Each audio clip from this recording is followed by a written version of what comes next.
Pronto.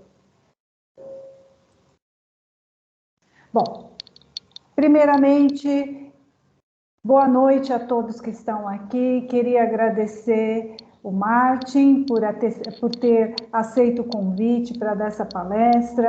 Nós já assistimos essa palestra dele pela manhã e foi um sucesso. Tenho certeza que vocês vão gostar bastante. Também é incrível a palestra. E eu vou, durante a palestra, se vocês tiverem alguma questão, alguma dúvida, podem colocar, interagir lá no chat, que eu vou estar de olho, tá? E passo para o Martim as dúvidas. Eu vou fazer aqui, vou apresentá-lo, né? Fazer uma apresentação inicial do Martin Luther Cândido e Silva. Ele é paulista, pai de gêmeos, filho único de mãe solteira e criado por mulheres fortes no interior de São Paulo. Estudou o sistema de informação com ênfase em planejamento estratégico pelo Mackenzie, MBA em gestão estratégica de negócios na FIAP e pós-graduado em inovação pela HSM. Desenvolveu sua carreira atuando 15 anos na área de tecnologia para diferentes mercados e empresas, desde a estruturação de processos, escritórios de projeto, a implementações SAP. Ao longo dos últimos 4 anos corporativos, foi executivo de tecnologia da Natura Cosméticos, responsável pelo portfólio de projetos de infraestrutura e orçamento de 24 milhões de dólares. Fundou em 2015 a Bit9, meio à crise econômica brasileira. Apaixonado pelo empreendedorismo e criação de estratégia, teve seu principal desafio coordenar a estratégia de alteração de negócios da empresa em 2018, dando início à atual oferta de automação de processos SaaS.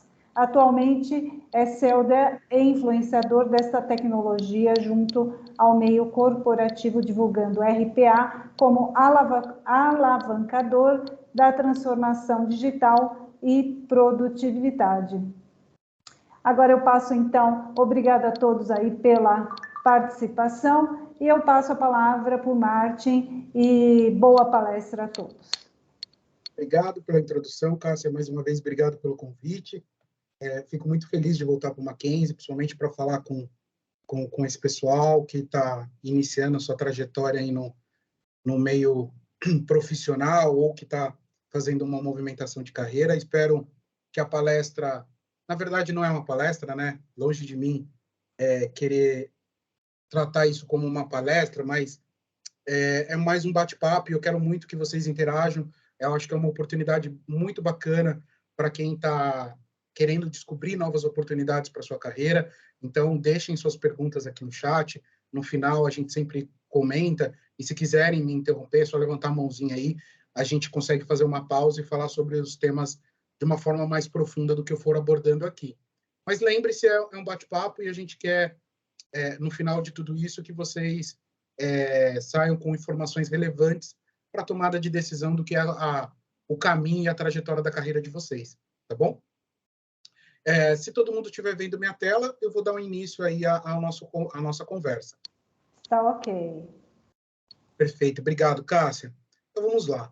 Pessoal, a gente vai falar do futuro do trabalho, né? E como o nosso tema e a pauta da nossa conversa descreveu lá atrás, né, falar sobre hiperautomação, né, e Robot Process Automation, que é uma tecnologia que vem ganhando cada vez mais espaço no mercado corporativo, porque auxilia as empresas a alcançarem uma produtividade competitiva com empresas dos setores, empresas vencedoras nos setores onde elas atuam. Então, para começar, acho que a nossa conversa, tem algumas perguntas que a maioria de vocês se fazem ou veem como um dilema para o nosso futuro. E a primeira delas é como o mundo está mudando e quais são os impactos dessa mudança. Obviamente que assim, o planeta passou por um impacto muito grande, que foi a pandemia, né? Mas não foi só isso que gerou um certo reorganização das nossas rotinas.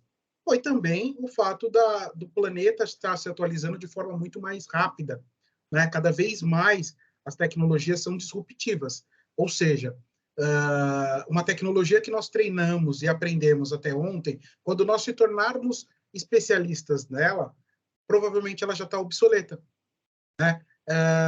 Então, o que eu gostaria de provocar aqui, por pensamento de vocês, é sobre um processo muito importante que vai ser cada vez mais discutido em todos os âmbitos, seja acadêmico, seja profissional, seja até pessoal, que é o processo de gestão de mudanças. Ou seja, como que eu lido com todas as mudanças que acontecem na minha vida, no âmbito corporativo, no âmbito acadêmico, e como que eu reajo a tudo isso? Como eu consigo refletir sobre isso e eu consigo não criar uma certa barreira ao novo? Eu acho que esse é o grande diferencial para quem está começando essa trajetória. Não criar uma barreira para o novo e entender que todo mundo vai começar assim, como um aprendiz em coisas novas. E que basta você criar uma dinâmica de estudo, de aprendizado sua, para que você possa se desenvolver em todas essas tecnologias, em todos esses temas. Então, acho que a primeira provocação é, independente de como o mundo for mudar, nós temos que pensar que nós temos que estar aberto a essa mudança, né? E a partir daí, tudo vai se tornar muito mais fácil, muito mais rápido.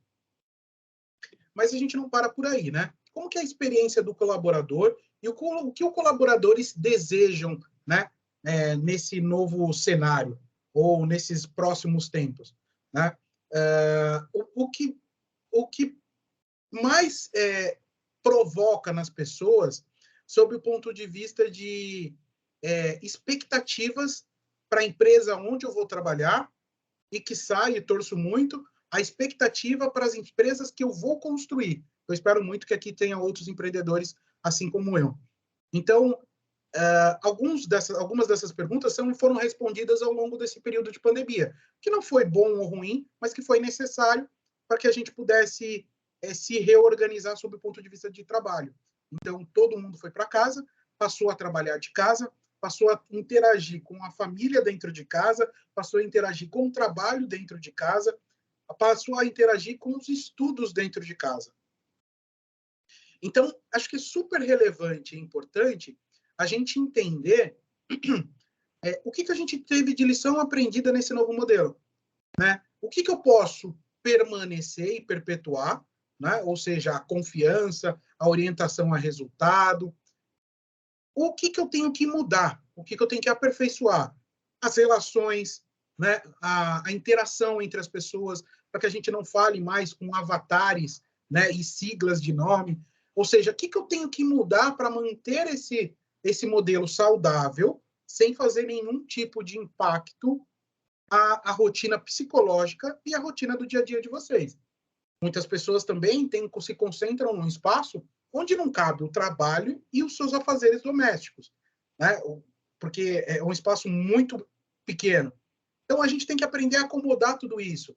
E será que agora não dá uma força muito maior para os famosos espaços de escritório compartilhado? Aqueles que ficaram super concentrados, para quem mora em São Paulo, nas regiões centrais ou nas regiões onde tem escritório? E será que não é um momento onde esses coworks vão passar a coexistir nas periferias da cidade, permitindo que quem mora mais distante do centro também possa ter uma experiência de escritório próximo da sua casa, ao invés de fazer uma locomoção tão grande para cruzar a cidade toda? Então, uma série de perguntas vão ser feitas e respostas que eu não faço ideia quais sejam também vão aparecer. Além disso, tem uma pergunta que vai ficar latente na mente de vocês. Quais são as melhores, ou qual é a melhor empresa para eu trabalhar? Qual é a melhor empresa para eu estar? Né? Qual organização eu quero fazer parte? Né? E por que tudo isso? Porque cada vez mais a gente vem falando de temas que estão correlacionados à diversidade, a bem-estar, né? A organização, a cultura. Nunca foi tão forte temas como esse como são agora, né? Provocando até nas empresas algumas mudanças culturais, não só sob o ponto de vista de processos e regras, mas também sob o ponto de vista de cultura. Como que eu lido com o meu colaborador? Né? Qual que é a relação de empatia que eu quero entregar para ele? Quanto eu tenho um ambiente que promove a equidade, ou seja, para que todo mundo, independente de onde veio, de quais foram as origens, possam partir do mesmo ponto, que todos possam alcançar o mesmo resultado depois de um período. Então, tudo isso é um tema muito em voga nesse momento e que a gente vai passar a debater, e cada vez que vocês progredirem na carreira, assumirem posições mais gerenciais, vocês vão se deparar. Eu vou fazer uma pausa aqui antes da gente caminhar para profissões do futuro, porque eu acho que tem uma pergunta. A Cássia. Quer colocar alguma coisa, Cássia? Oi, Martin. Tem uma aluna, Amanda, eu não sei se você vai falar isso mais para frente um pouco, mas ela queria saber o que são processos SAS. Legal, muito bacana. Dá para a gente falar agora sim. Então, a gente já até equaliza. SAS vem da sigla de Software as a Service, ou seja, software como serviço. O que isso quer dizer na prática? Uma série de produtos que nós compramos hoje e nós não instalamos mais em nossos computadores e apenas acessamos online. Né? Como todo mundo aqui, eu acredito que tem acesso aos produtos da Microsoft, principalmente o Teams, né? Você tem a possibilidade de usar todos esses produtos online, sem a necessidade de instalação. Né? E isso é uma realidade que veio para ficar. E qual que é o grande benefício? Martin, eu economizo memória do meu computador porque eu utilizo só o browser. Não, não é só isso. O grande diferencial desse modelo de negócios é economia, é custo, redução de custo. E você poder crescer e diminuir o seu time, a contratação desses serviços à medida que sua empresa cresce ou diminui. Se você comprasse um software há 10 anos atrás, você receberia um CD, guardaria esse CD, instalaria e toda vez que você fosse reinstalar, olharia para aquela caixinha, pegaria a chave de acesso e incluiria. Software as a Service permite que você faça tudo isso sem ter a necessidade mais de ter um bem físico, né, para que você possa buscar a chave. Isso está vinculado a seu usuário e senha. E, além disso, caso você desista, né, não quero mais esse produto. Anteriormente, você pagou 1 ano de licenciamento. Hoje, você pode simplesmente pagar pelo mês que você está usando. Então, hoje eu preciso, amanhã não preciso, não gasto mais. E é esse o propósito que a gente quer trazer com o nosso produto, que é o RPA. Então, a gente traz o RPA em forma de serviço, o processo em forma de serviço. Martin, preciso de um robô que faça a entrada de nota fiscal. Eu preciso de um robô que cadastre os meus novos colaboradores lá no sistema da RH. Eu posso ter um robô que vai trabalhar 2 horas, ou posso ter um robô que vai trabalhar 20 horas por dia. Depende do volume de trabalho que eu tenho. E eu vou pagar exatamente pelo que eu preciso, e não pagar por horas que estão ociosas. Então, esse é o conceito de software as a service. Depois, só me avisa se eu conseguir esclarecer. Obrigado, Amanda. Seguindo aqui, nós vamos falar um pouquinho das profissões do futuro. E aí, as profissões do futuro é um dilema, né, que nós passamos hoje. Eu tenho meus filhos aqui de 8 anos, e para eles, uma profissão que eu escreveria como profissão de futuro, para eles não é, que é o famoso gerador de conteúdo, stream, né? Traduzindo para o youtuber. Então, esse profissional youtuber, hoje ele não é mais uma profissão do futuro, ele é uma profissão do presente. Né? Meu filho, brincando ali no tablet dele, ele está fazendo isso, está gravando, fazendo os videozinhos, falando como youtuber. Se ele vai ser um youtuber ou não, é uma escolha dele. Mas essa já é uma realidade, é uma opção que ele pode fazer. Eu quero fazer isso como hobby. Eu quero compartilhar o que eu sei fazer como hobby. Eu quero compartilhar o que eu sei fazer como profissão. Ou seja, isso já é uma realidade. Então, eu nem trouxe temas como esse para a nossa pauta aqui de profissões de futuro. Minha ideia é sempre fazer provocações que olhem mais adiante. E aí eu trouxe algumas delas. Primeiro, desenvolvedores de robô. Obviamente que eu vou trazer sardinha, né? Fazer sardinha aqui para a minha empresa, que somos desenvolvedores de robôs. Mas tem uma contextualização.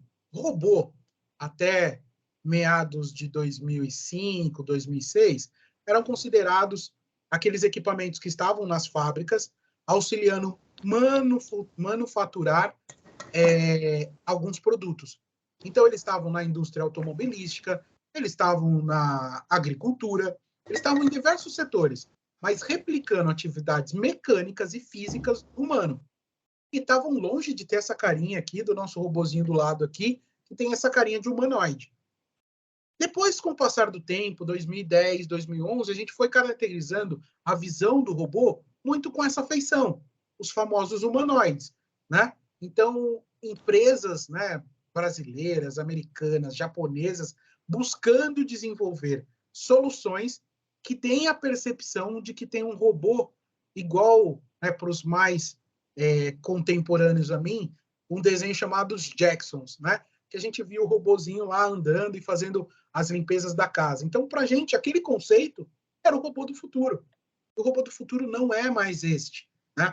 E a gente percebeu isso durante as eleições que aconteceram nos Estados Unidos, no Brasil, né? E até em outros lugares do planeta, onde os votos eles foram muito impactados por robôs que entregaram volume de informação, e aí a gente não vai julgar se real ou não real, mas ele automatizou o alcance da informação e provocou mudanças na tomada de decisão de algumas pessoas. Né? Foi o robô que imputou a informação na cabeça de cada pessoa? Não, mas a partir do momento que você é impactado por uma série de informações de forma repetitiva, você pode provocar uma verdade do que não é verdade ou uma priorização da verdade. Né?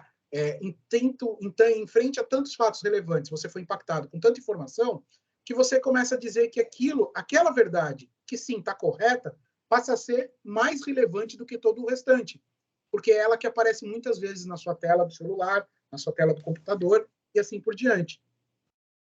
Então, a partir desse momento, nós começamos a entender o robô sob uma outra perspectiva, né? Um robô mais próximo dos nossos dias a dia, mas ainda um robô fabricado e construído por pessoas que talvez a gente não conheça, não tenha acesso. E o que aconteceu com a plataforma RPA, que quer dizer Robotic Process Automation, ou automação robótica de processos, né? Ela permitiu que qualquer pessoa tivesse acesso a esse tipo de tecnologia.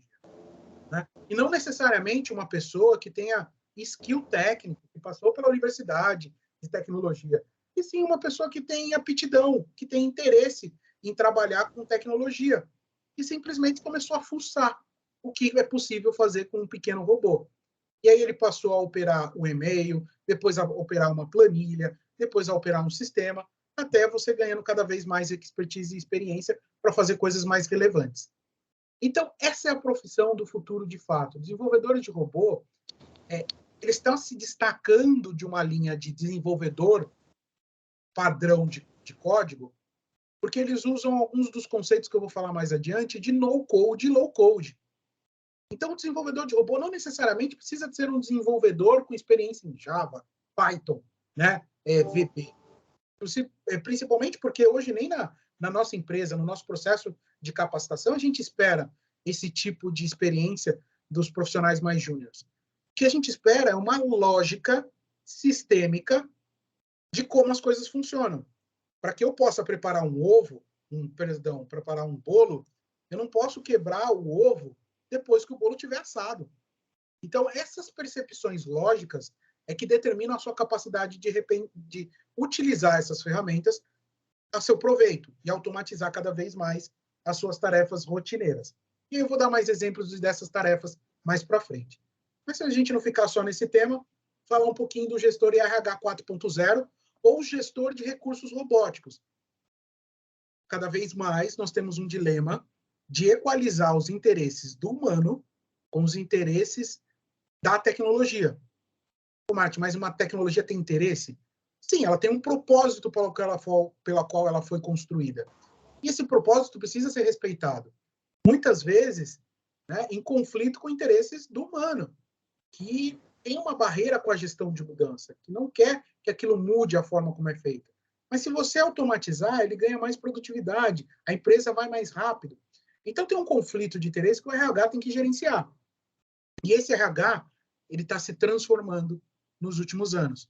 Então, nós temos pessoas dentro do âmbito de RH focadas em entender a relação entre o humano e o digital e a tecnologia e criar sinergia e criar um ambiente cultural amistoso para que os dois evoluam juntos. E aí é uma coisa muito clara. O robô ele não vai substituir a operação do humano. O que nós humanos precisamos entender é que funções que anteriormente nós achávamos que eram de nossa responsabilidade, agora não são mais. A gente pode delegar para uma tecnologia. E que a gente tem que, obviamente, exercer aquilo que a gente estudou para fazer. Uma coisa é eu me formar em tecnologia e aí eu conseguir meu primeiro estágio e focar meu primeiro estágio inteiro em anotar quantas vezes um programa rodou. Faz sentido isso? Foi para isso tudo que eu estudei? Não.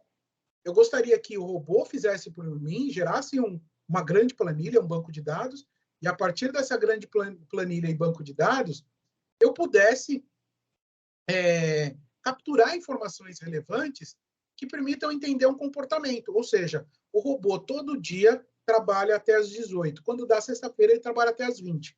Ou para ter um comportamento. Será que tem um volume maior na sexta-feira? Por isso que aconteceu esse trabalho maior? Então, você vai trabalhar em temas mais específicos. Então, por isso que o RH ele tem uma importância muito grande de ressignificar o trabalho para cada um dos profissionais. Não importa se ele está no nível mais operacional ou se ele está no nível mais gerencial. Ambos precisam ter o seu trabalho valorizado e ressignificado.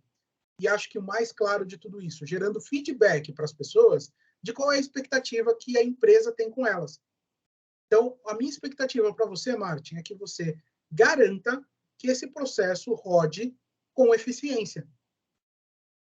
Não é esperado da empresa que eu anote quantas vezes ele rodou. Isso faz parte da minha entrega. Então, cada vez mais a gente vai fomentar e treinar as pessoas para isso, e por isso o DSRH 4.0.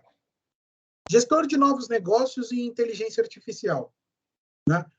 Isso não é tão novo, uma profissão do futuro. Hoje a gente tem práticas já sendo adotadas em cenários específicos e setores específicos do mercado, né? Mas hoje a gente tem uma dificuldade ainda muito grande de tangibilizar isso de uma forma mais corriqueira. O que eu quero dizer com isso? É como se a gente conseguisse trabalhar com inteligência artificial da mesma forma que você trabalha com o Word, da mesma forma com que você trabalha com PowerPoint. Né? Ah, Martin, eu não tenho familiaridade, mas 2 ou 3 apresentações que você cria, você conseguiu já criar familiaridade. Então, a IA ela vai ter cada vez mais a capacidade de gerar esse tipo de percepção. Né? Como eu consigo utilizar de forma mais fácil, gerando um resultado mais assertivo e que eu possa impactar decisivamente o resultado da empresa, gerando novas oportunidades de negócio, mudando a forma como a empresa executa os seus negócios. Então, são todas essas as questões que o gestor de novos negócios em inteligência artificial vai tentar responder. Além disso, conectado também, a gente tem a internet das coisas, né? Que vem trabalhar com uma análise de dados baseados em equipamentos. Isso não é uma novidade, né? Monitorar, trabalhar com informações baseadas nos equipamentos que a gente utiliza no dia a dia já é uma realidade de diversos setores, inclusive o automobilístico, né? Você chega hoje numa concessionária ou numa mecânica, desde no nosso Corsinha do 1996, você consegue plugar a sua serial, o seu serial cable, o seu cabo serial e obter informações de como o motor está performando, né? Qual que é a curva de oscilação do robô? Do motor. Me perdoa. Isso já não é novidade, mas talvez a novidade e o grande modelo disruptivo que nós vamos viver é que com a internet 5G, isso se torne algo online. Então, você imagina essa mesma experiência de levar o seu carro, né, Corsa 1996, lá para a mecânica para fazer a inspeção, a revisão. Ao invés disso, você manda um WhatsApp, você manda um e-mail e contrata esse serviço de forma online. E online mesmo, ele se conecta no seu computador, no seu carro, estratifica todos os números e diz para você se você vai precisar ou não se dirigir até uma oficina. Preciso ou não ir para uma oficina? Né? Não, não precisa, Marcos. Seu carro está em perfeito estado, o óleo está ok, né? A temperatura está ok. Você pode procurar uma oficina daqui 5.000 quilômetros. Né? Isso é uma realidade viável, não é algo distante. A gente só precisa dessa simples palavrinha aqui, que é a internet. Né? De tudo que a gente falou em análise de dados que já temos hoje, análise de dados de coisas já temos hoje, a gente só precisa de uma internet mais robusta para isso se tornar realidade. Professor 5.0, ou a gente pode falar de educação 5.0. Né? Quem aqui não foi impactado por esse cenário após pandemia? Né? Quem não foi impactado por esse dilema de agora eu vou estudar 100% online, agora todos os meus eventos são online? Né? Eu sou da época que eventos como esse a gente fazia lá no auditório, no Mackenzie, lá na Avenida Consolação. Né? E agora a gente está aqui reunido num auditório online com mais de 120 pessoas, né? Conectadas e dialogando sobre algum tema. Isso é uma realidade. E tudo isso vai impactar a dinâmica de aprendizado. O aprendizado mudou. O aprendizado está passando por uma atualização. Né? E será que a maneira como a gente diagnosticou que as pessoas aprendem até esse momento da nossa história vai continuar sendo daqui para frente? Será que, né, ainda a gente precisa de conteúdos baseados em livros, seja ele digital ou seja ele físicos? Ou será que a gente consegue construir um aprendizado colaborativo? Né? Diversas informações de forma científica são aglutinadas, gerando conhecimento acumulado, e a partir daí saem prognósticos, saem definições de um pensamento coletivo. E o professor cada vez mais vai ser o orientador disso tudo. Né? Então, esse é o famoso dilema. Como será que vai ser a educação? Como que a gente vai se habituar? O que a gente vai entregar? Será que eu vou conseguir aprender por uma pílula amanhã? Né? E a minha capacidade de aprendizado multiplicar? Tudo isso é um dilema. Teve uma pergunta aqui. Martin, é possível esclarecer o que caracteriza um robô? Qual a diferença do que chamamos de robô para qualquer outro software de sistema, software de automação? Legal, Félix. Eu só não vou fazer um spoiler disso agora, porque eu vou falar disso um pouco mais para frente, tá?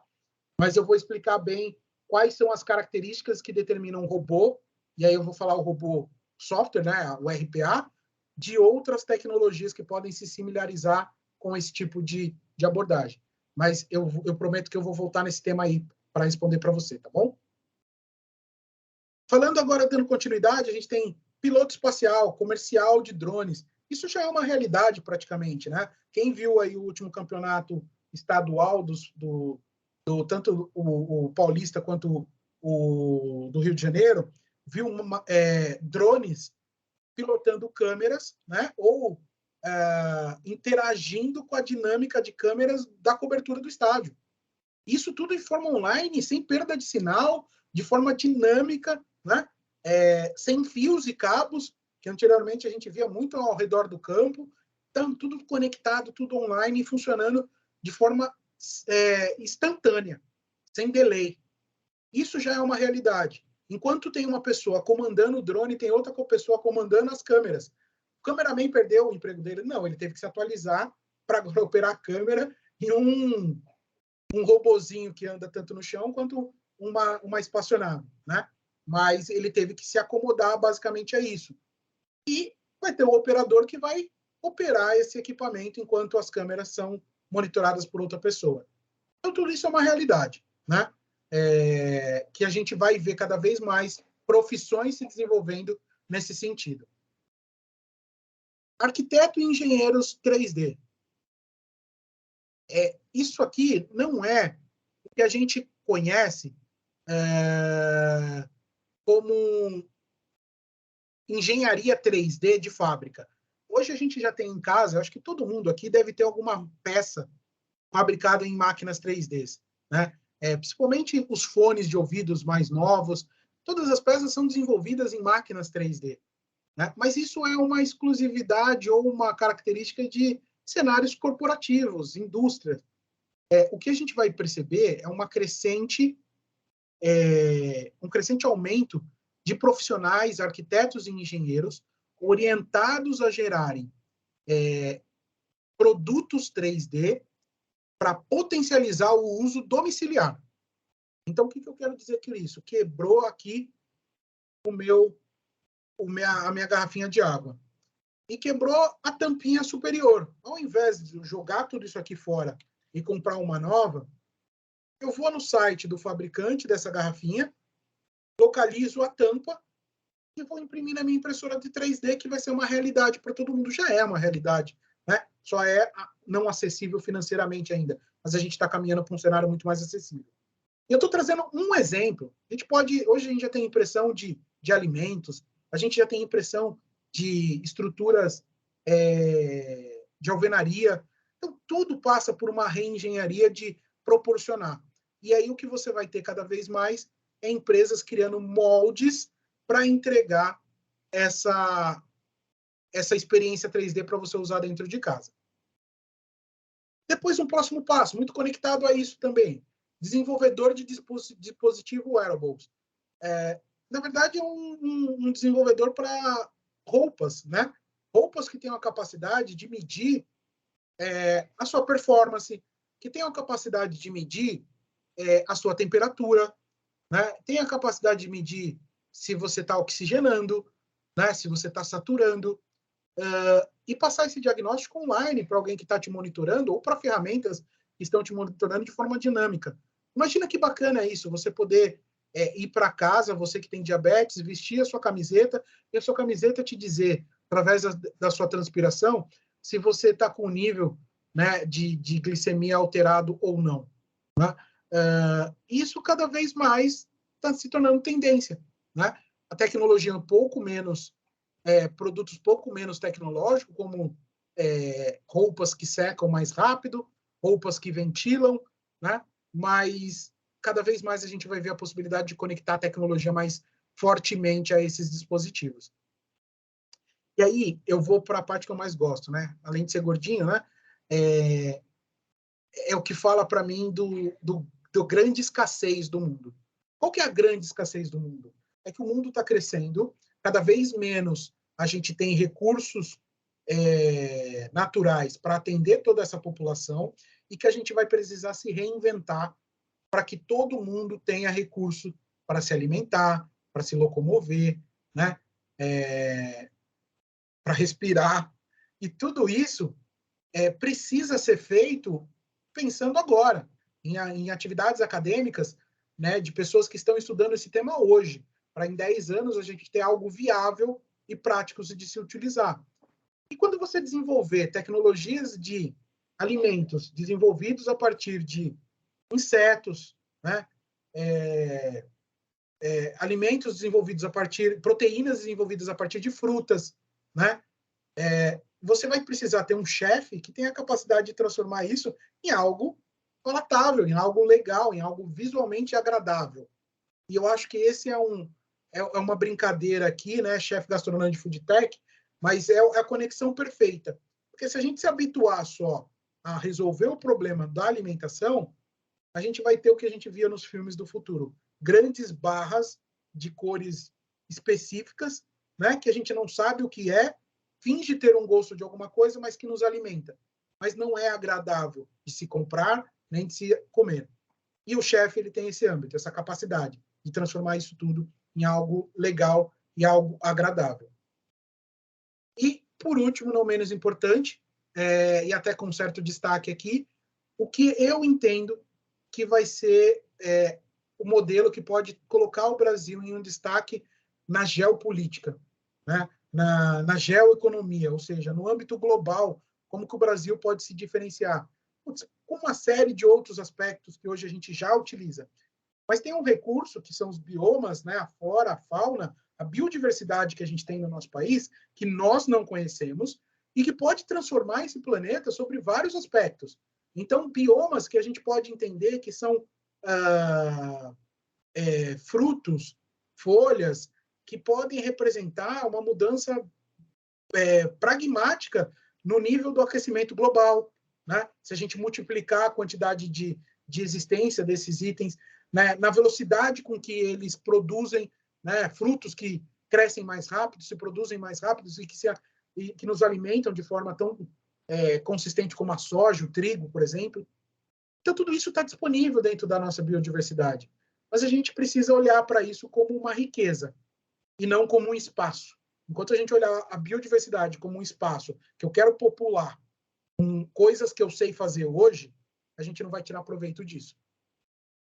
Então, aqui são algumas profissões provocativas para a gente pensar, para a gente dialogar e buscar solucionar ou buscar endereçar para os próximos anos. E eu tenho certeza que todo mundo aqui, se fizer uma reflexão, vai conseguir pensar ainda mais uma dezena delas. Seguindo aqui para o nosso alinhamento. Martin, posso fazer um questionamento aqui de um aluno? Claro, com certeza. Ele está perguntando, Félix, é possível esclarecer o que caracteriza um robô? Qual a diferença do que chamamos de robô para qualquer outro sistema, software de automação? Sim, eu vou entrar nesse tema, até comentei com o Flex, eu vou entrar nesse tema logo mais onde a gente faz a explicação da diferença do que é RPA do que não é RPA. E aí eu vou aprofundar um pouquinho mais nesse tema, e aí o Flex até me fala se eu conseguir explicar ou não. Tá joia. E o Marcelo aqui compartilhou um link. Não, o Marcelo Ítalo compartilhou um link com a gente aqui sobre impressoras 3D no Brasil. Ó, que legal, olha aí, ó. Já oportunidades, já temos a possibilidade de abrir uma empresa aqui, hein? Um empreendedor pensando já coisas novas. Legal. Obrigado, viu, Marcelo?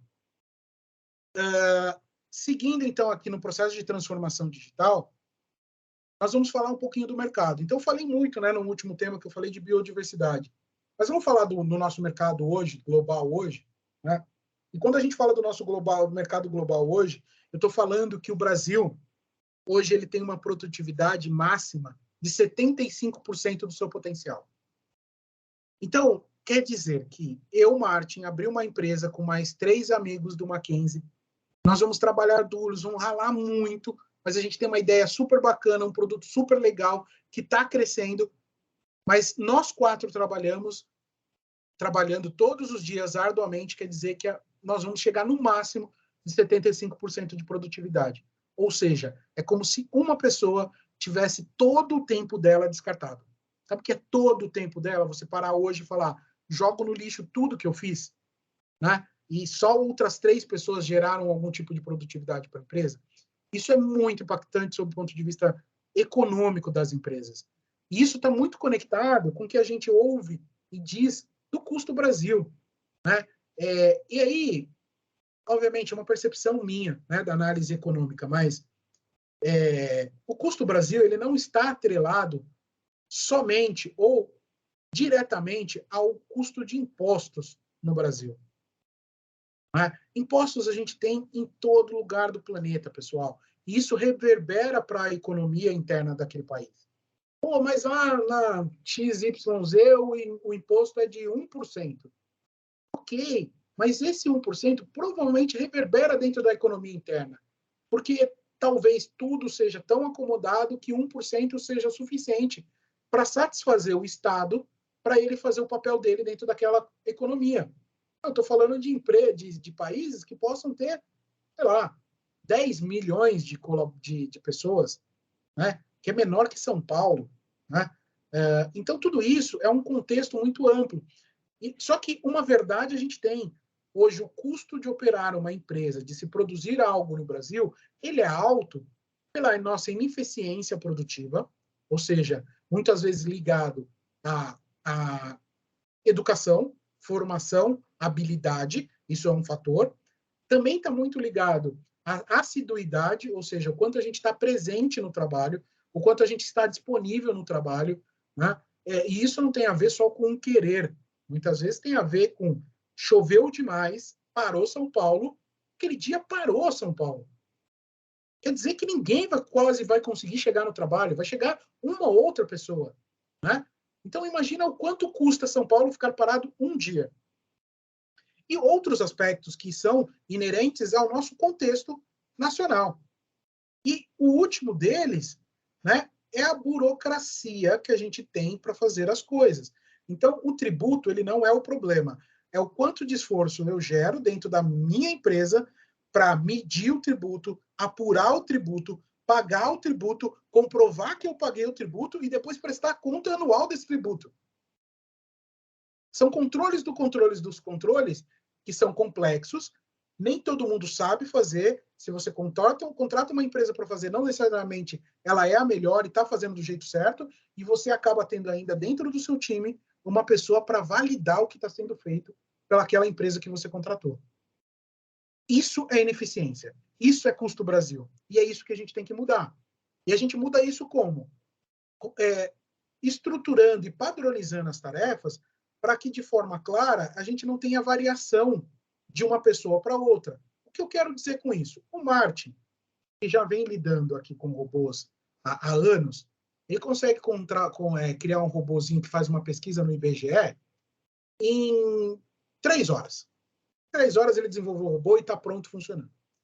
E aí a gente vai ter o nosso amigo fulano, que ele vai desenvolver o mesmo robô, mas é a primeira vez que ele mexe com aquela plataforma. E ele demora, sei lá, 200 horas para fazer a mesma atividade. Enquanto a gente tiver para a mesma atividade diferentes times de entrega, eu tenho uma variação média. E qual que é a média entre eu e essa pessoa? Se eu demorei 3 horas, outros 200, então 203 horas dividido por 2, está dando 101 horas e meia. É muita coisa entre a distância do melhor e a distância do pior.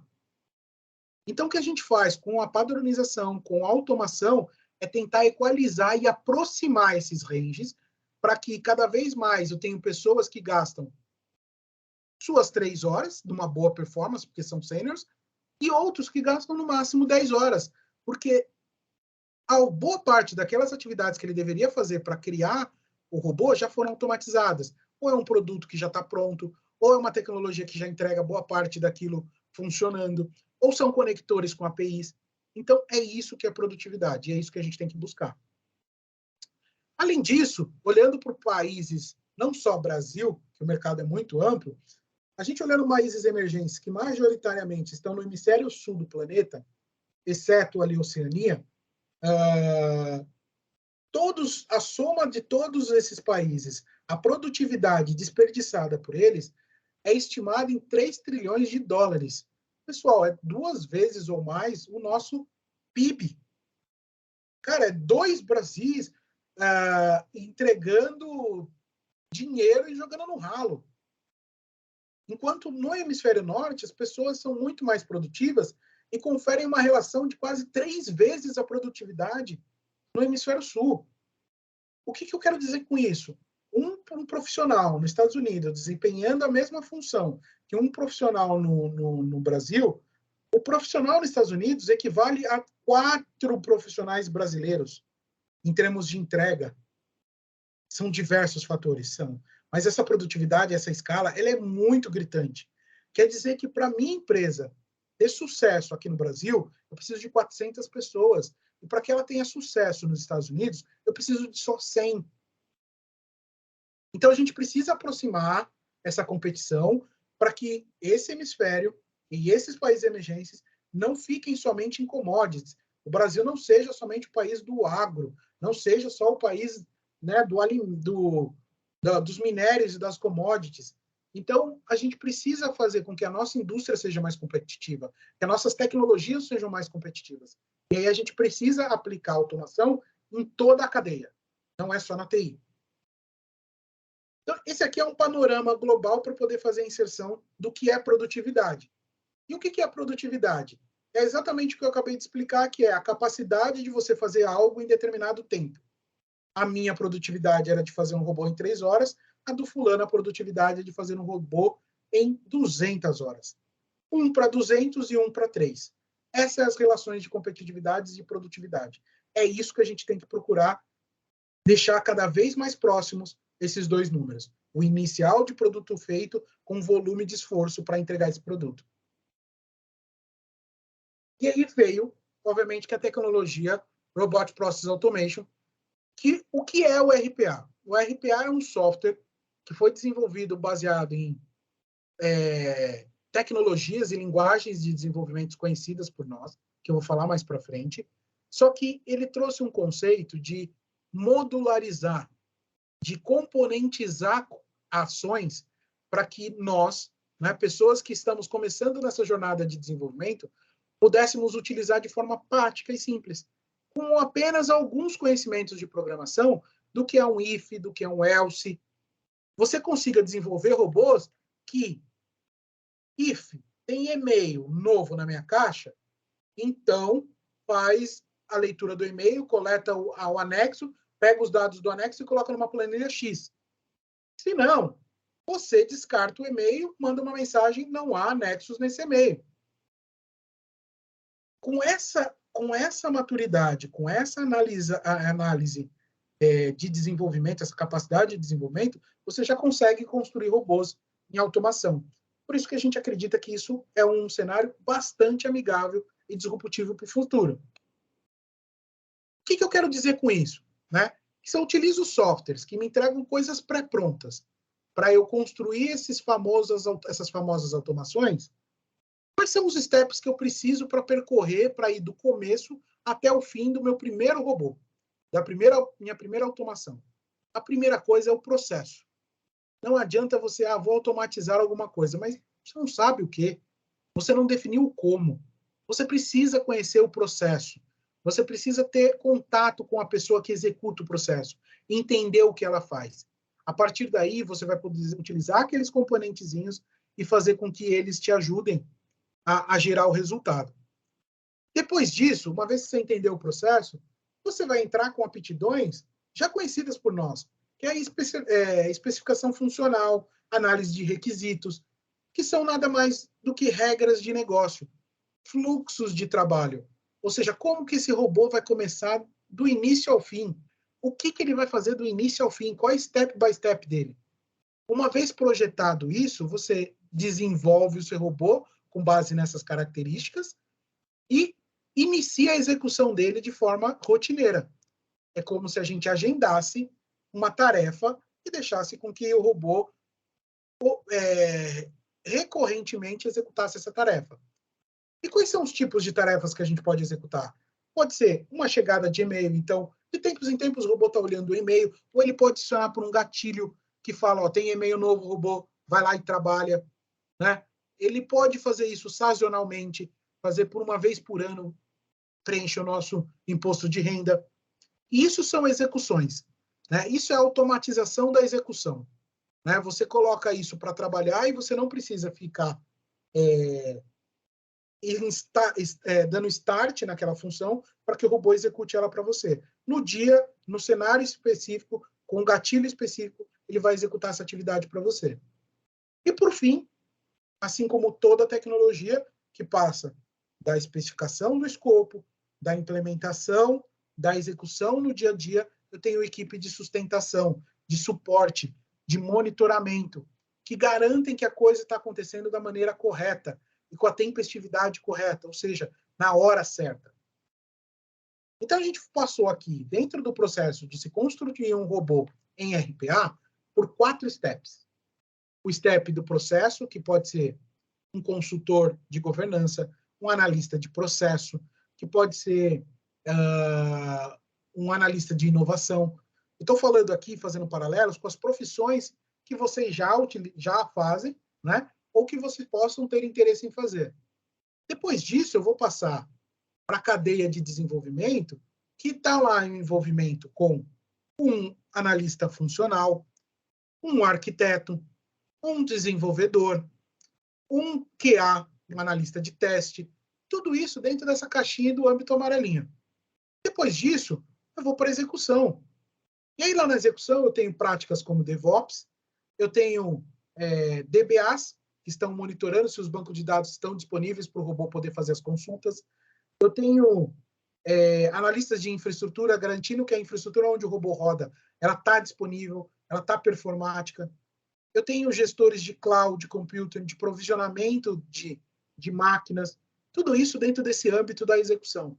E depois eu tenho lá na gestão, gestores operacionais, gestores de incidente, gestores de monitoramento, analistas de monitoramento, analistas de suporte, ou seja, dentro de todas as disciplinas que vocês já vêm estudando dentro da faculdade, do seu curso, você pode encontrar uma característica de aplicação dentro desse contexto de criação de automações.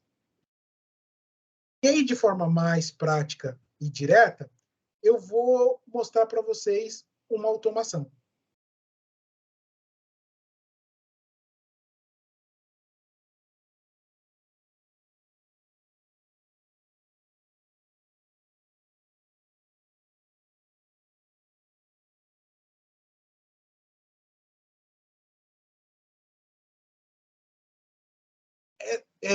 Eu vou postar esse vídeo depois, eu vou mostrar um vídeo um pouco mais simples para que a gente possa falar de outras tecnologias, porque esse vídeo aqui ele usa algumas tecnologias que talvez possam ser complexas aqui para o nosso contexto. Eu acho que é esse vídeo aqui. Opa. Perdão, pessoal, estou mostrando o vídeo errado.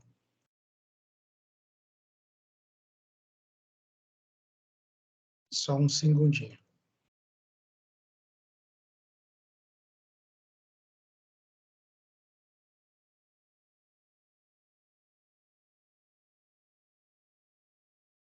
Agora vai.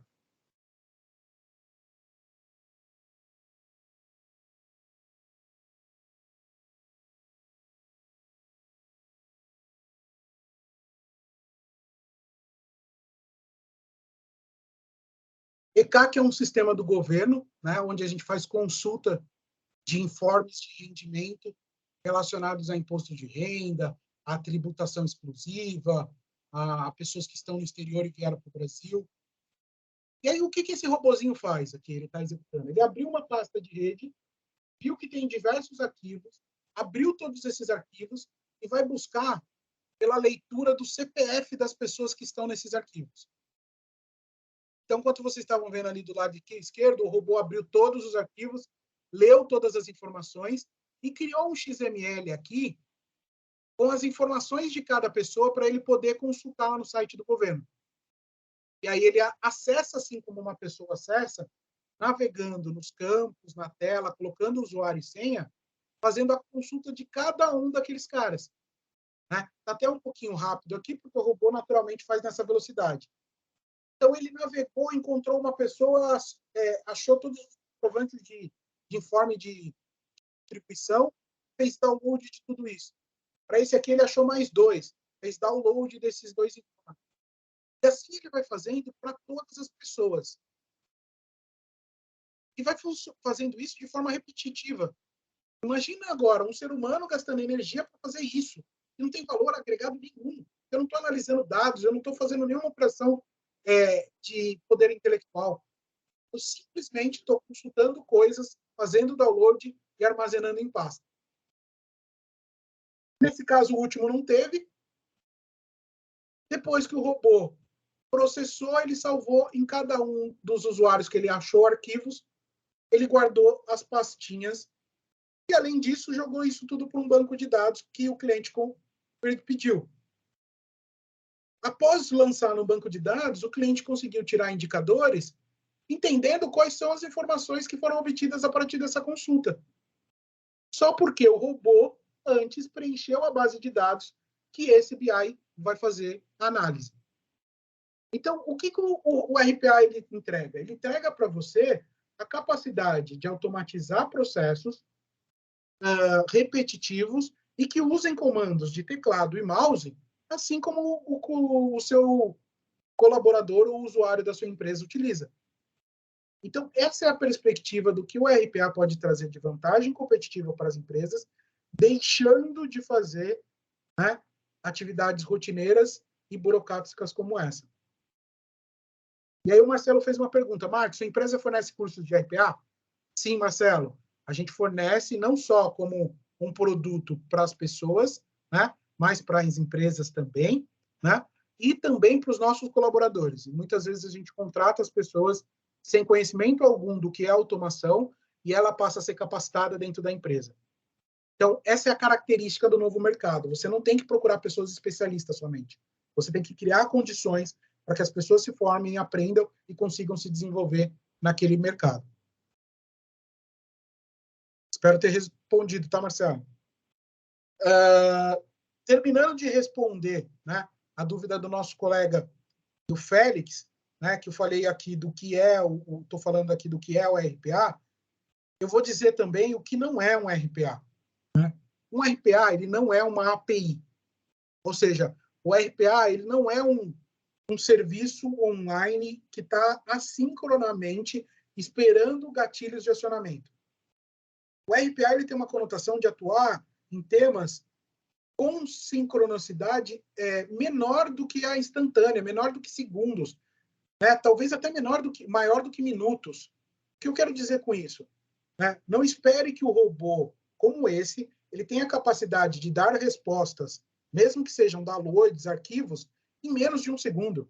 Vocês viram quanto tempo eu demorei para cada consulta? Eu primeiro tive que abrir o PDF, capturar as informações, depois entrar no site. Mais que tenha sido rápido, eu gasto 10, 15 segundos por consulta. E esse é o tempo do RPA.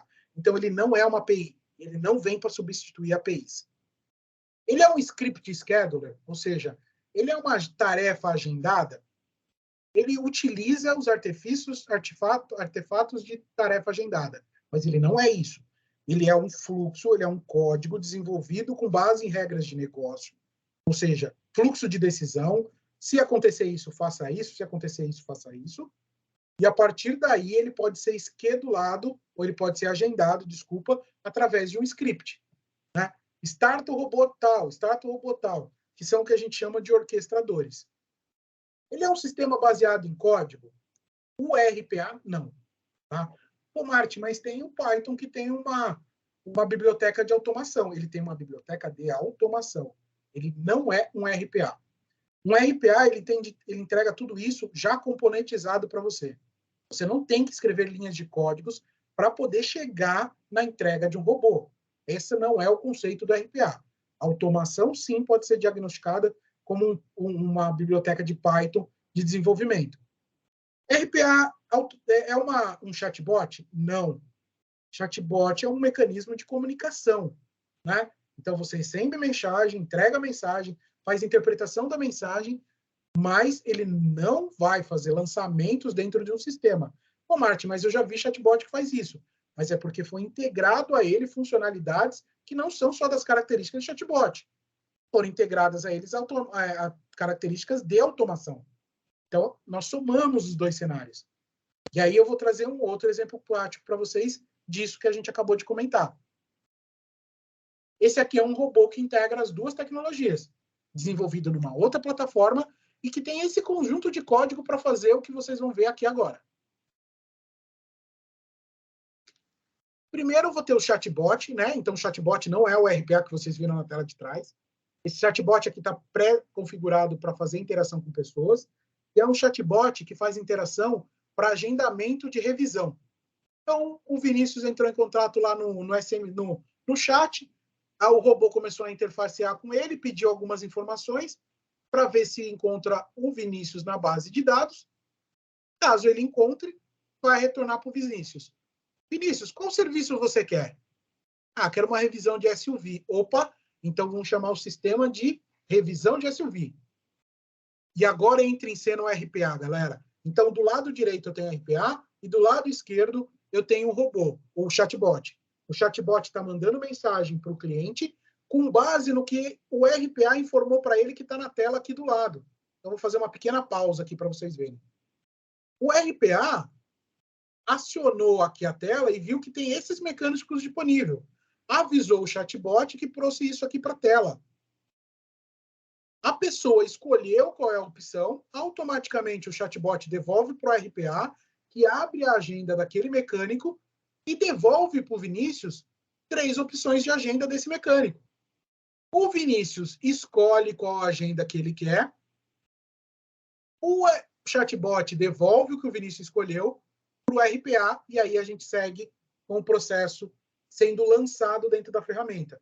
Então, eu coloquei 2 tecnologias para trabalharem juntas e gerarem um só resultado. Aqui o RPA vai ficar, o chatbot vai ficar perguntando nome, e-mail, endereço e assim por diante. E à medida que a pessoa responder, o RPA vai colocar isso dentro do sistema. E assim vai até ele responder todas as perguntas. Vai falar o e-mail dele, vai falar o veículo que ele tem, qual é a marca do carro que ele tem. Depois que ele falou todas essas informações, o RPA vai lançar esses dados dentro do controle e vai voltar para ele. Concorda em agendar, então, como a gente combinou? Sim, concordo. O RPA vai clicar em agendar, está feito. O que a gente ganhou aqui, pessoal? A gente ganhou a integração de uma tecnologia super nova, super hype, disponível no mercado, que é o chatbot, com um sistema que pode ser que não seja novo. Que está bonito, está web ali, bonitinho, mas poderia ser um sistema client. Então, a gente consegue integrar esses 2 mundos através de uma única tecnologia. Vou dar uma acelerada aqui porque eu estou estourando o tempo. Para deixar claro quais são as possíveis tecnologias de automação que nós temos para o dia a dia de vocês, e vocês poderem começar a brincar com isso, nós temos automações baseadas em código que estão em plataformas como Python, Selenium, Windows Workflow Foundation, que é do .NET, o BotCity. São ferramentas, em geral, gratuitas, disponíveis aí na internet, que você pode começar a desenvolver automações baseadas em código. Então, vocês podem começar a brincar, se vocês querem mais a fundo nesse mundo, entender o cerne, de onde começam todas essas coisas, vocês podem começar por essa dinâmica. Martin, não é isso que eu quero. Eu quero já entregar coisas que gerem resultados finais. Daí a gente tem um outro conjunto de plataformas prontas que trazem processos modularizados, ou seja, pecinhas de Lego que você encaixa e cria automações. O que você precisa fazer nessas plataformas é apenas parametrizar as informações. Ler uma planilha. O que eu preciso fazer? Passar o caminho da planilha e quais colunas e linhas eu quero ler.